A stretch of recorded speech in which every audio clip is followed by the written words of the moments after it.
Her gece gündüz yolum üstündəsən. Heç demədim səndən nələr var küçə. Aç qulağın, asta deyim sözləri. Tək sən eşit, bilməsin əğyar küçə. Bir yada salsan geçən əyyamların, indi bütün onda suaq damların, sil süpürən tərtəmiz axşamların, sən də olarsan mənə qəmxar küçə.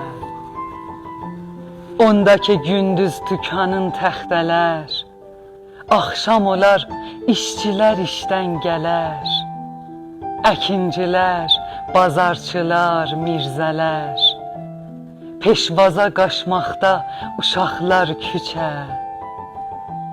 Xalçalı eyvanda yeyərdik şamı, qonşular ilə yığışardıq hamı.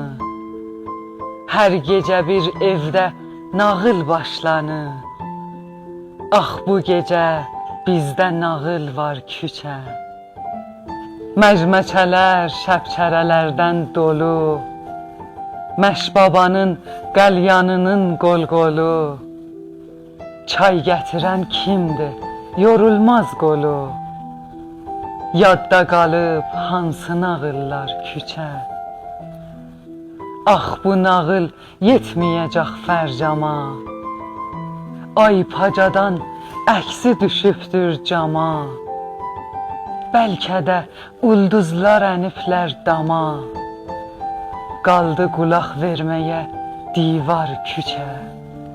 Səndə itən şeylər üçün dolandım, heç birisini tapanmadım, talandım. Hilləkanım, bərduvanım, supandım.